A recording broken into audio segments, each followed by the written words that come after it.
Hace unos pocos días, Enrique de Vicente, el maestro, me hacía una pequeña crónica de cómo había sido para él el efecto milenario en uno de sus tantos viajes.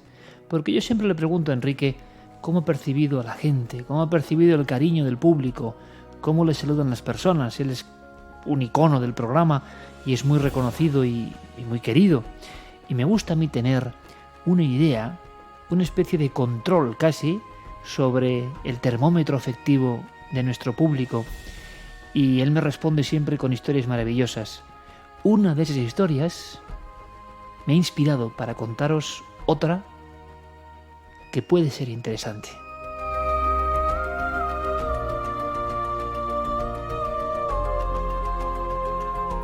Resulta que Enrique tenía unas conferencias entre Córdoba y Jaén, y como siempre le suele ocurrir, y mira que me alegro, las personas de toda condición, de toda cultura, de todo oficio, de toda ideología, le saludaban, le hacían el gesto del pulgar hacia arriba, el signo de la victoria a algunas personas.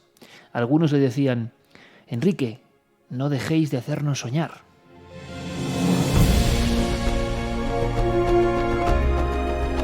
A veces un simple saludo hasta marcial de los miembros de la Guardia Civil o de las personas de seguridad, y todo el mundo realmente afectivo, realmente entrañable, realmente volcado con la misión del programa y sintiéndolo profundamente. Eso Enrique me lo había contado en otras muchas ocasiones, y es lo que Carmen y yo sentimos en cualquier lugar y en cualquier desplazamiento. Esa es la verdad. Sentimos un enorme cariño del público, enorme cariño vuestro, donde vayamos, el lugar que sea. Es increíble. Yo no sé si merecemos tanto, pero desde luego en estos años hemos aprendido a convivir con esa sensación de amistad auténtica, ¿no? Aunque a veces nos crucemos solo durante unos segundos, pero nos lo hacéis saber. Y en esta que en el AVE, Enrique de Vicente se encontró con alguien que tuvo una bonita experiencia con su propia hija.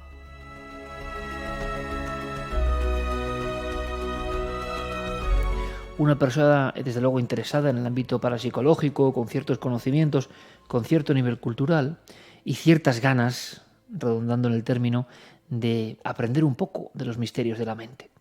Y entonces habló con el maestro Enrique diciéndole que su hija, siendo muy pequeña, le quedó clarísimo, tenía facultades extrasensoriales.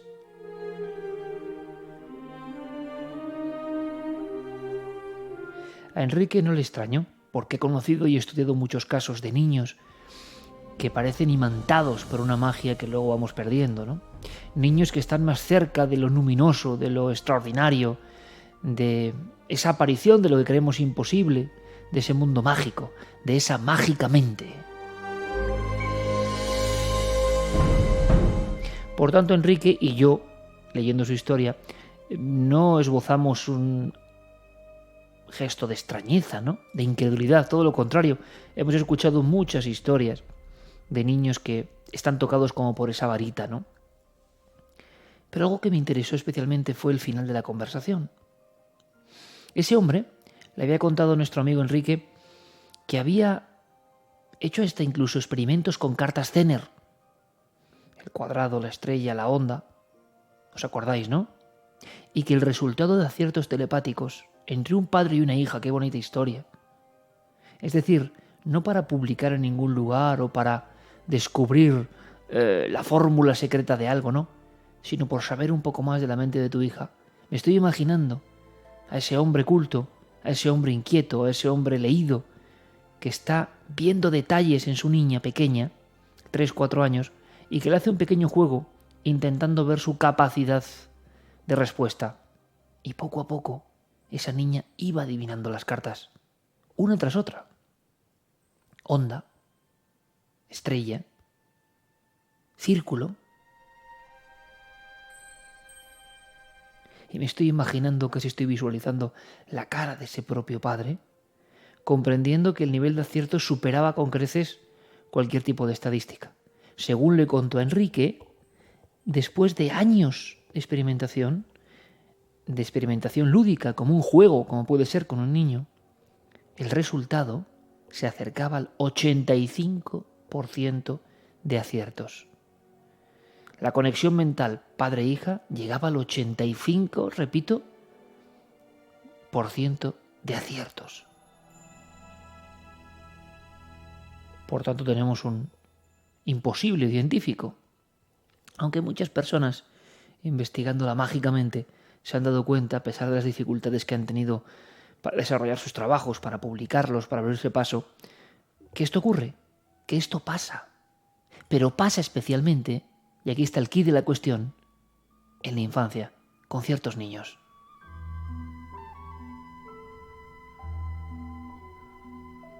Sería como para lanzar a los cielos a través de Universo Iker la pregunta de cuál es la clave, dónde está la llave, cuál es el resorte exacto para poder saber un poco más de esa magia de la mágica mente. ¿Por qué se nos anquilosa? ¿Por qué nos la condicionan? ¿Por qué empiezan los términos de lo lógico, lo convencional, lo posible y lo imposible a invadir nuestras neuronas? Hasta que eso ocurre, ¿qué pasa con nuestras neuronas? ¿Cómo son? Los científicos nos hablan de las máquinas, nos hablan evidentemente como un prodigio del dibujo que aparece en sus pantallas límpidas y tecnológicas. Nos hablan incluso, como nos dice el buen amigo Manuel Martín Loeches, una eminencia de la neurociencia española y gran colaborador de nuestro programa, uno más de la familia milenaria. Manuel, siempre abierto, siempre científico, claro, como es científico de primer nivel mundial, siempre abierto a descubrir, a asombrarse, a no cerrarse en banda casi nada. Y él decía, podemos ver incluso cómo se iluminan de alguna forma esas partículas, esas señales luminosas que son recogidas por las computadoras. Podemos saber bien eso, pero no sabemos bien por qué pasa. Y tenemos la certeza de que hay una fuerza extraordinaria, de que hay un impulso, una especie de pila o de energía especial, que yo estoy convencido, todos, en mayor o menor medida, pero de forma importante, hemos tenido durante la infancia. Y quizá la terrible ecuación es que todos, en mayor o menor medida, hemos ido despojándonos de ese traje mágico. Hemos ido quitando las capas de cebolla que conectaban con lo otro que teníamos cuando éramos niños. La gran pregunta que yo lanzaría, al borde de cumplir 43 años, en mitad de la noche, es: ¿y habrá alguna forma de volver a encontrar la llave de la mágica mente del niño?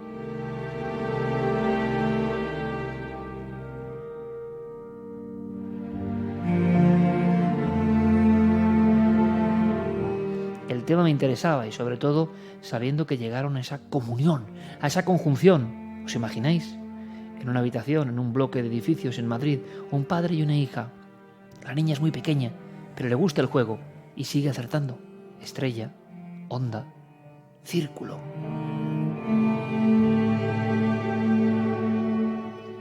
La pregunta de Enrique evidentemente era la clave. Pocos tan sabios como nuestro amigo, pocos tan curiosos como el maestro. ¿Y cuándo dejó de realizar usted los experimentos? Ahí estaba la clave.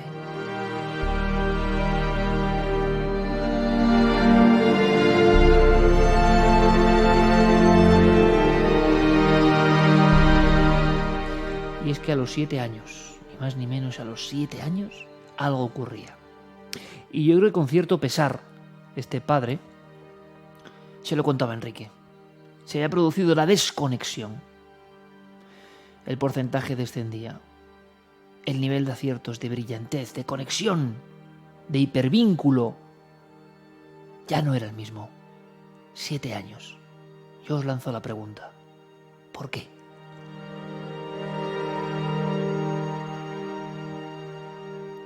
Y es una pregunta con muy difícil respuesta y que para mí significa hoy en día uno de los grandes misterios del ser humano. Porque parece que todo está enfilado hacia la misma sensación. Nacemos mágicos, nos vinculamos con todo lo que nos rodea de una forma especial, holística, diferente. Sabemos extraer el jugo mágico a la vida y de pronto hay una barrera. De pronto hay lo que decían los antiguos, un Rubicón, una frontera. Y a partir de ahí el mundo se vuelve distinto. Ya nada es igual. Es como si esas neuronas flexibles, capaces de extenderse, de ramificarse como raíces humanas que buscan la cosecha de una mente nueva, de una mente abierta. Es como si eso empezase a retraerse, como si empezase a amputarse. La poda sináptica, la terrible poda sináptica, sin duda está ya en marcha. Coincide lo que dicen los expertos en la poda sináptica con esos 7 años. Pero muchos me diréis, ¿ya? ¿Y qué es eso de la poda sináptica?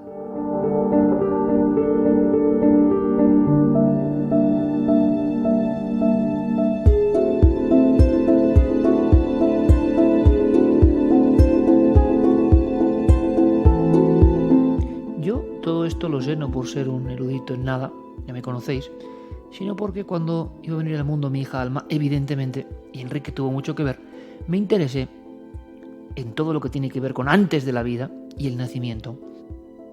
Tenía auténtico asombro por lo que yo estaba viviendo.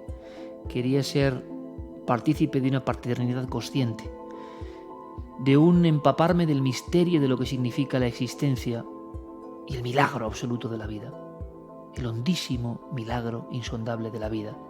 Y efectivamente, ese término apareció entre mis lecturas, entre las muchas diversas heterodoxas, científicas, ortodoxas, dogmáticas y libres, de todo leí, obras que se referían a la mente humana del niño.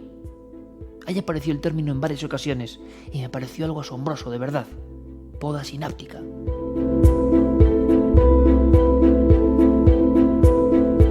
Al parecer, hacia esa edad, según atestiguan muchos científicos, muchos experimentos tomográficos, muchas visiones, vamos a decirlo, del escaneo que se permite en la mente humana, en el cerebro, aunque sea muy pequeño, ocurre algo. Poda, ya sabemos lo que es. Ahora mismo han podado un árbol que está frente a mis ojos, en la lejanía, en mitad de la noche. Yo observo el panorama que tengo aquí y contemplo la hojarasca, la ramificación. Hay cierta conexión entre la forma de la hojarasca, entre la forma de esas ramas, entre cómo buscan el cielo, entre cómo surgen impulsadas con una armonía increíble, y las propias neuronas. Ya lo sabéis, si vemos un bosque y vemos las neuronas, hay cierta similitud, como algo que nos recordase que somos parte de lo mismo, somos el universo entero dentro de esa cáscara de nuez diminuta a nivel cósmico que es el cerebro humano. Bueno, pues a los 7 años aproximadamente llega una poda para dejar el árbol ralo como el que tengo yo enfrente.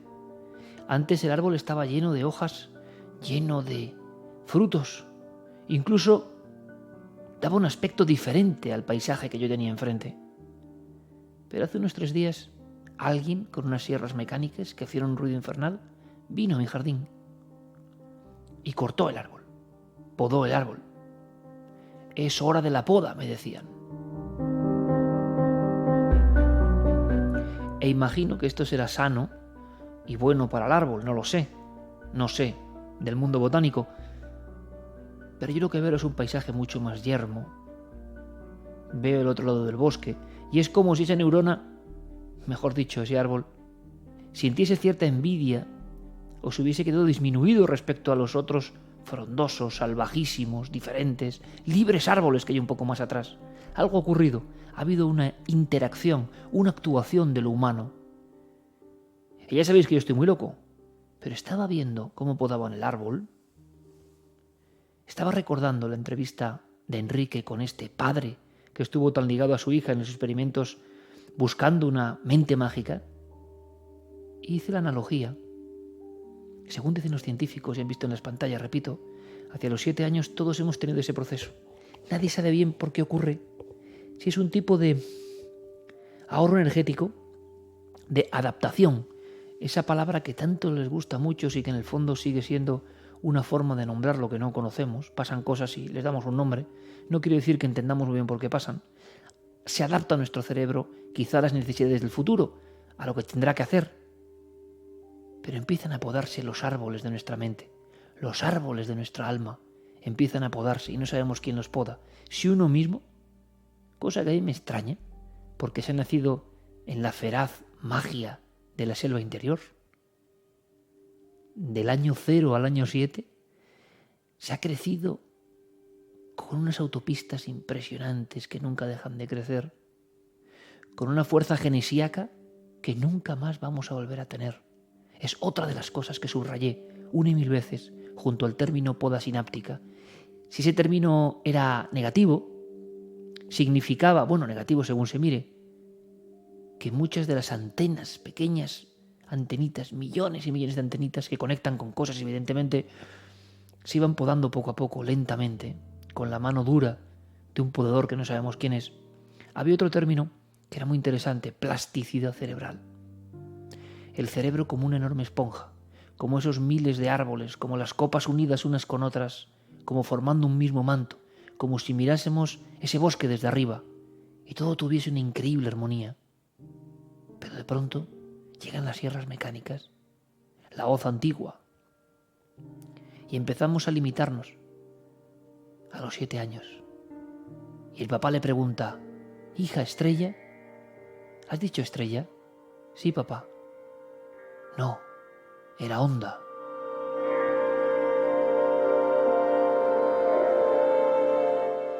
Y el papá se da cuenta de que algo está ocurriendo en la mente de su hija y quizá no pueda hacer nada.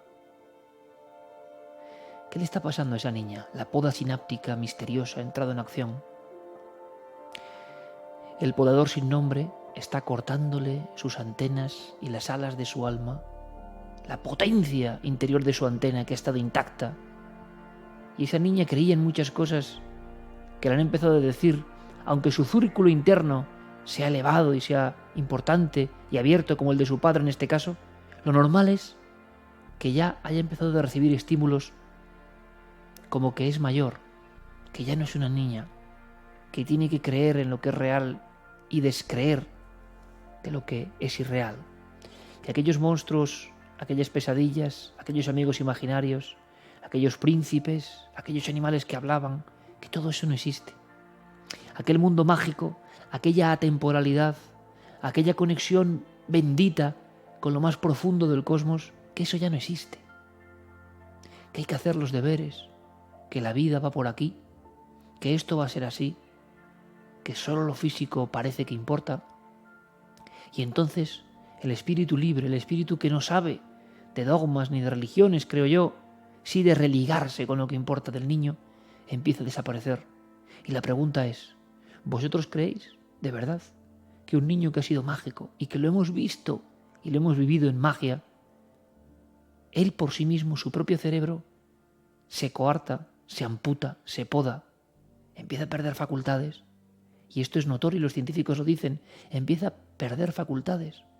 Nos queda la esperanza de que sea para emplear los recursos del cerebro mejor de otra forma, pero a mí esta explicación me parece muy de mayores que cuentan cosas desde su mundo de mayores. Y yo me sigo preguntando: ¿cómo ser niño? ¿Cómo volver? ¿Habrá alguna forma de hacer que esas neuronas que se perdieron en algún momento de mi infancia y que me conectaban con lo más profundo de la vida y de su sentido mágico, habrá alguna forma de volver a activarlas?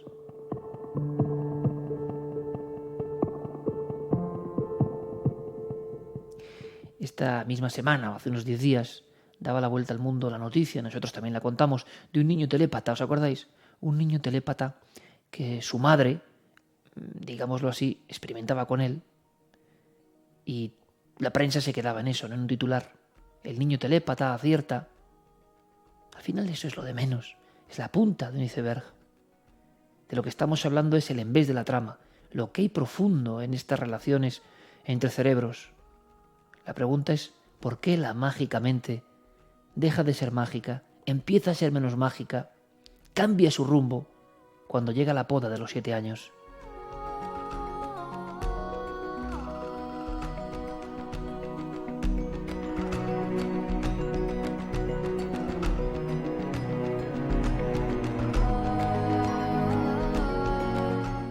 Investigando a Félix descubrí que en el fondo el creador no hace sino volver a vivir y a revivir su propia infancia una y otra vez. Que su misión vital en el fondo es volver a sentirse niño, con las mismas inquietudes de niño, y si puede y lo consigue, intentar volver a hacer niños a muchos. Yo de verdad que creo en eso. pero siguen faltándome algunas claves. ¿Cómo podría ser yo tan mágico como es mi hija, por ejemplo, que aún no tiene 4 años? Es imposible ya, yo lo sé, pero ¿cómo desde la racionalidad, desde la edad, desde la comprensión, en fin, mínima del mundo, pero sin estar dormido, cómo podría yo despertar mi cerebro? ¿Cómo podría volver a fluir la luz por esos surcos que un día fueron taponados? Porque la poda sináptica, si la vemos en una pantalla, es sobrecogedora. Esas ramas del alma se van perdiendo, una tras otra. Y como los niños tampoco lo explican porque viven en su mundo, no sabemos qué están dejando de sentir, no sabemos cómo su full equip está disminuyendo. Sabemos que eran especiales, muy especiales. Sus discursos, sus diálogos, su forma de ver el mundo. Pero algo les está afectando. Y yo lo que lanzo es la siguiente cuestión. Pienso que gran parte de esa poda sináptica, más que una programación interior genética para aunar recursos o cuestiones que no entendemos, viene por el entorno. Viene por lo que muchos llamarían casi epigenética. Viene por cómo nos influye la vida exterior. Cómo influye en la mente del niño la vida exterior. Niño eso no, niño eso sí. Niño no creas en babarruchadas. Niño lo que has visto es una fantasía.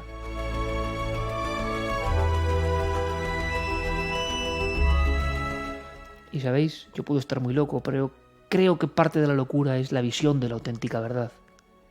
A muchos que les llaman locos, ¿no será que están viendo la verdad? ¿No será que están viendo dimensiones de la verdad que nosotros ya no podemos ni observar? ¿No será que la verdad es tan compleja, tan inaprensible, tan lejana al ser humano, que solo algunos con un don especial, que para despreciarlo llamamos locura, sí que siguen viendo ese mundo? Porque yo cuando veo a mi niña, ¿qué está viendo ella? ¿Qué está viviendo ella? Esos arrebatos de alegría tan impresionantes, ese entusiasmo por todo, ese asombro increíble, esa comunión con las cosas, ese todo es posible. ¿Cuándo nos hacemos mayores para olvidarnos de eso?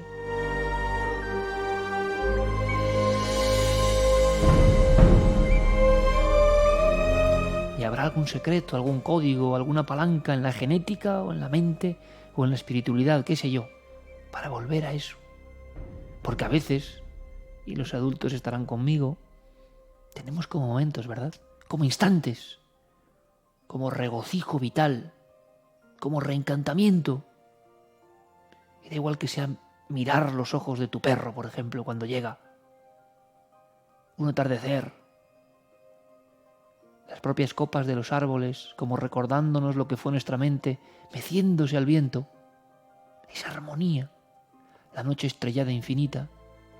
La sonrisa de alguien que quieres. La sonrisa infinita de tu propia hija. Abrazando al mundo, abrazando al misterio del mundo. Sin preocupación, sin temor, sin odio, sin iras, sin convencionalismos. ¿Hay alguna forma de liberarse de la poda sináptica? Y la pregunta es, ¿cuánto perdimos en esa poda? ¿No será que todos tenemos esas facultades? ¿No será que todos tendremos la posibilidad de ese 85% de aciertos? Y no es la telepatía, sino una demostración que buscamos los adultos como de que algo pasa, facultades extrasensoriales. ¿No es en el fondo el cromo más sencillo y comprensible, pero en el fondo también una minúscula parte de esa mente potencia, esa mente mágica? ¿Cómo es posible que la mente de mi niña de 4 años o de cualquiera de vuestros niños o de vosotros mismos cuando fuisteis niños tenga más plasticidad y más potencia que la nuestra? El argumento de los neurocientíficos a mí me sigue, bueno, será por mi ignorancia, imagino. Adaptación. Bien, pero es curioso que el misterio de la vida nos provea de unas facultades increíbles que a los 7 años disminuyen drásticamente. Habría que investigar en esos 7 años, en esa frontera. Yo por lo que veo en el colegio, la gente, la propia familia, que ya son muy adultos, que ya tienen su poda bien hecha, en el fondo, queriéndolo o no, porque no creo que mucha gente hable de estas cosas, pero a vosotros sé que os interesan, ya condicionan al niño, ya condicionan a la niña. Cómo el niño y la niña, con su familia, sus amigos del colegio, sus padres, que son referentes, no va a actuar de cierta forma. Y entonces, en el área C5, B12, por ejemplo, por decir alguna cosa, en la cuadratura concreta de una parte del cerebro de esa niña o ese niño, ya se deja de utilizar ciertas neuronas. Ya dejan de activarse, se van apagando. Son como flores marchitas, dejan de utilizarse. Cuando uno observa las pinturas prehistóricas se da cuenta la sensibilidad prodigiosa de aquellos creadores. A ellos seguramente no les vendría nadie con la poda sináptica. Vivieron hasta el Neolítico, como decíamos hace unos días, en la comunión total con la naturaleza. ¿Y no es la infancia el último reducto del Paleolítico? Y aún me atrevería a decir, ¿no es la infancia incluso antes del lenguaje, con el primer lenguaje, un reducto de ese Paleolítico absolutamente unido con la esencia de la vida? ¿Y no es el Neolítico mental, la poda o el ser adulto, cuando empiezan a quitarte de la cabeza tus fantasías? El exorcismo de las fantasías. Y uno se puede preguntar, ¿qué hemos hecho? ¿Por qué hemos hecho esto? ¿No sería mejor habernos dejado con la conciencia y las facultades maravillosas que debemos tener todos, sin tocar o tocando lo mínimo? Bueno, hay una corriente, evidentemente, que piensa que no, que enseguida hay que educar.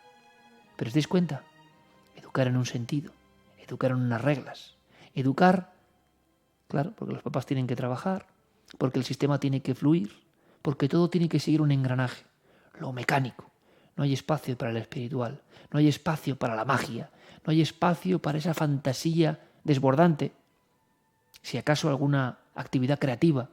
Pero lo más normal es que la facultad del 85% descienda un 40% a los 7 años y a los 13 sea insignificante.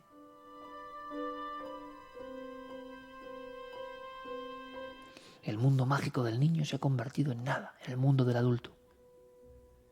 Pegado a un sinfín de estímulos, corriendo de un lado para otro, y cuando ya somos adultos, pensando solo en ciertas cosas. Las cosas de niños ya no nos ocupan. No nos damos cuenta y nos hemos quitado el traje mágico de verdad para siempre.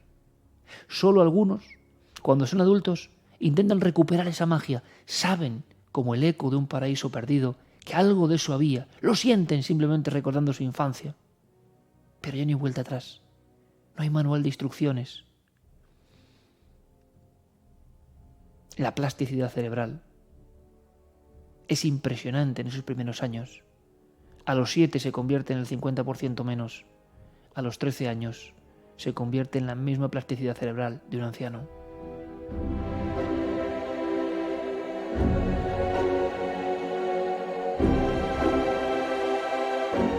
¿Qué ha pasado? ¿Quién ha venido a vernos? ¿Quién pacientemente ha podado nuestras neuronas? Y la pregunta es, esas neuronas, esas áreas cerebrales que estaban activas y que se han convertido en desiertos a la temprana edad de 7 años, ¿con qué nos comunicaban? ¿Qué nos permitían?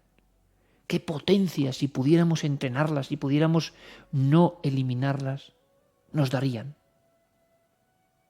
No cabe duda de que observando, por ejemplo, estos prodigios de la mente antigua, que yo he examinado con pintores, que he examinado con artistas, esta sensibilidad absolutamente extrahumana, pero humana, todo esto solo es posible en unas personas que viven en completa armonía con su entorno.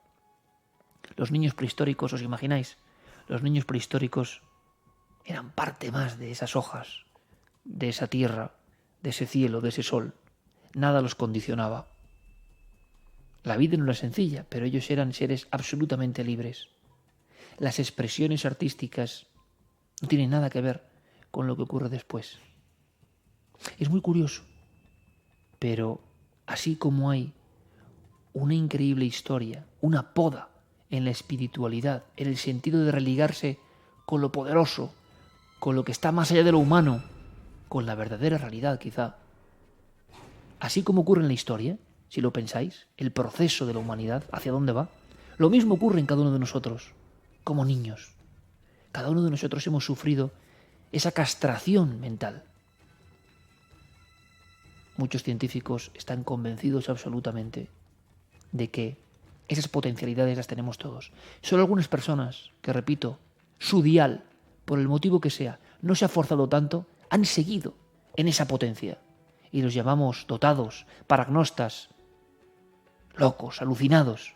¿No serán ellos de verdad la última realidad de aquellos que superaron la trágica poda de la infancia?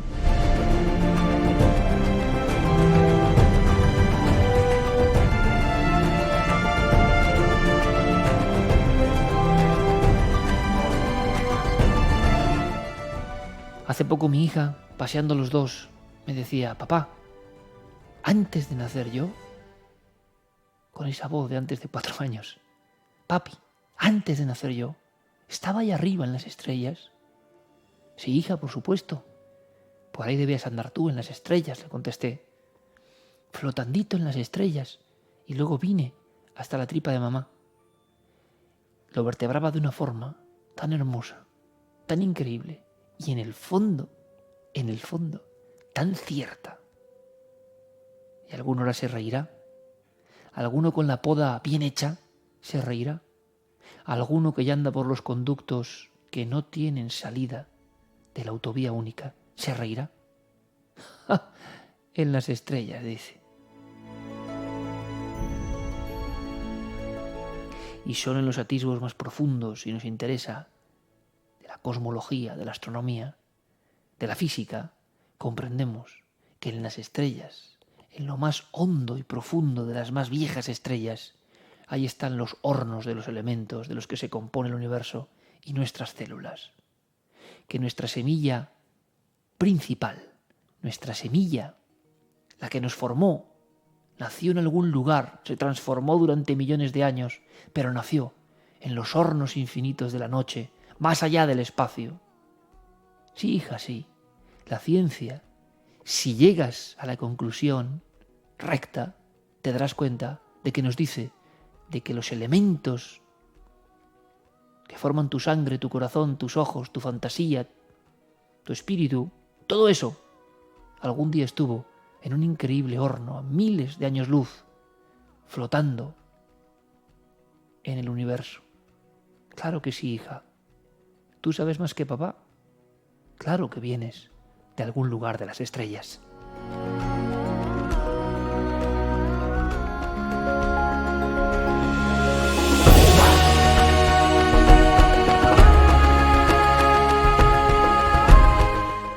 Los animales hablan, los animales dicen cosas, y nosotros, con la poda hecha, con nuestra autovía única, repito, con nuestra suficiencia asquerosa de adultos que han perdido la magia, y me incluyo, aunque procuro no olvidar lo que fui e intento recuperar el mapa como sea, y hacer que otros lo hagan, por ejemplo con este programa.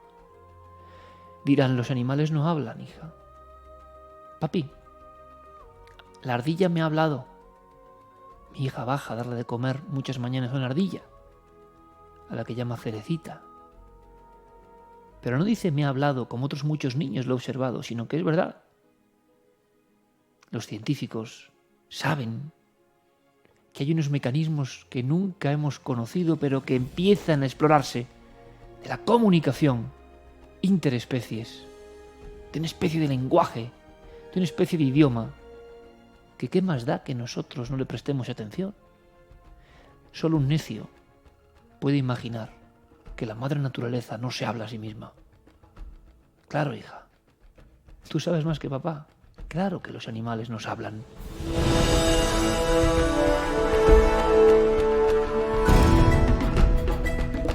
Y así podríamos ir con miles de cosas. En estas fábulas podríamos ir con miles de cosas. Por eso yo digo que para mí, y un día os hablaré de Enigmas antes de nacer, que fue otro de los temas que me impresionaron, que me dejaron medio cao, que me hicieron aprender muchísimo, y donde además tuvo que ver, repito, el maestro Enrique, con el que empezábamos, yo creo que esta bonita historia, ¿no? Luminosa historia, cuyos retazos y cuyas piezas del puzzle pueden aparecer en cualquier lugar. Por ejemplo, en la mirada lánguida, en la mirada en el fondo nostálgica de un padre que tuvo esa conexión con su hija haciendo aquellos experimentos y que él mismo vio lo que era la poda sináptica, el cambio de ciclo. Ah, ya te has hecho mayor, ya dejaste la mochila de tu magia a un lado, ya empezaste el camino unívoco y único. ¡Qué pena! ¡Qué pena! Y solo algunos artistas enloquecidos, solo algunos creadores vitales impresionantes, como era el maestro Félix, nunca intentaron de dejar de ser niños, legándonos esa alma en cada palabra, esa emoción que aun estando nosotros muy podados, sentíamos como una coz en mitad del alma muchas veces. Daba igual la información objetiva y lógica. Había algo en las palabras de aquel hombre, algo en lo que nos contaba, que nos calaba profundamente. Porque era un niño en un cuerpo de hombre que nunca quiso dejar la patria paleolítica de su infancia. Lo dejó claro muchas veces. Ahora quizá muchos podemos tener la oportunidad de por lo menos pelear. Ser conscientes es el primer paso. Nos amputaron, nos amputamos, quizá de forma colectiva, la magia maravillosa que todos tenemos. Estoy seguro, la luz primigenia, esa que viene de las estrellas, esa que se prolonga en el feto materno, esa que hace que los niños en la semana 33 de gestación comiencen a soñar, moviendo los ojitos en la fase REM del sueño. Eso que han descubierto las computadoras ahora mismo, anteayer mismo. ¿Y con qué sueña alguien que no ha visto nada objetivamente? Desde el principio, el misterio, la transmisión, la comunicación, la sensación de que vamos a ir caminando por una vida empobrecida, por los conceptos, lo que creemos que es verdad, lo que no, lo que nos dicen, por las ideas preconcebidas permanentes que creemos que son nuestras y son de otros, son preconcebidas, son comunes. Yo no tengo la fórmula para volver a la magia, pero siento algo en mi alma que me dice que hay que romper los moldes, que hay que buscar esa luz. Y leyendo a científicos, es muy curioso en muchos términos, me he dado cuenta de estas cosas. Los niños lo ven en las computadoras y empiezan a soñar dentro del útero materno. ¿Con qué sueñas, niño? ¿Con qué sueñas, niño del futuro que aún no has nacido? ¿Qué estás viendo? ¿Cómo ve algo alguien que objetivamente solo ha visto la negrura placentera del interior del útero de su madre? ¿Qué está pasando ahí? ¿Con qué está conectando esa mente que al mismo tiempo dentro del útero está en permanente expansión? ¿Por qué la sabia madre naturaleza nos ha provisto de un cerebro que es mágico en los primeros 7 años de vida? Mágico de una forma exponencial, con una potencia inimaginable. Quizá nuestro sentido real como especie era otro diferente. Quizá llegará la verdadera revolución de niños que sean conscientes de esa magia, de ese poder, de esa fantasía que les permita vivir en un mundo real, pero con la parabólica absolutamente abierta. ¿Qué tenemos que hacer nosotros para que eso se produzca? Porque lo hemos visto, lo estamos viendo. Esta vida empobrecida, llena de conflicto, llena de egoísmo, llena de lo primario, de lo oscuro, no tiene nada que ver con el mundo de los niños. Y no es solo porque sean inconscientes o más pequeños. Eso lo puede decir un necio. Hay algo más, y la ciencia lo está viendo en la iluminación de muchas computadoras. Hay algo más en el cerebro del niño, que es un hipervínculo maravilloso, que es una antena abierta al mundo, y le están llegando muchas cosas, y se las quitamos con la poda, o a zarpazos, y a veces sus propios padres, sus maestros, sus amigos, las personas que más les queremos, como siguiendo una conducta inscrita no sé cuándo, quizá en ese neolítico del que hablábamos antes, a zarpazos les arrancamos su última magia, aquello que les podía hacer diferentes. Se ha hablado mucho de los niños índigo, de los niños con una mente especial. Y al final, ¿verdad? Los vemos como fenómenos casi de circo. No son normales. y nosotros no queremos más que ser normales. Oiga, sea usted normal, sea como los demás. No quiera ser diferente, no quiera ser distinto. Usted sea como los demás. Y solo de cuando en cuando, como con la mirada imagino de ese padre ante Enrique, nos damos cuenta de que ha habido muchas personas que no han querido nunca ser como los demás y que a su forma han luchado, conscientes de que hay una vieja canción, un algo que nos recuerda siempre que fuimos mágicos. De verdad, yo creo que no es solo la vida, las circunstancias, los problemas, todo eso. Es un cambio de chip mental, algo que nos insertamos a una infancia muy temprana. Las autopistas se cierran, la oscuridad invade lo que antes era luz que se puede ver en las computadoras. ¿Hacia dónde nos podría llevar esa luz? Podríamos tener niños que hablasen con la naturaleza, que hablasen con las estrellas, que por supuesto cosas casi anecdóticas como la telepatía, la precognición, fuesen moneda de uso común, pero voy más allá, capaces de reconectar con ese espíritu artístico y creativo antiguo, sin duda, estoy seguro, con ese amor infinito, primigenio, inicial, como tuvo que ser quizá nuestra vida y nuestra especie en un principio, pero que en cierto momento se malogró.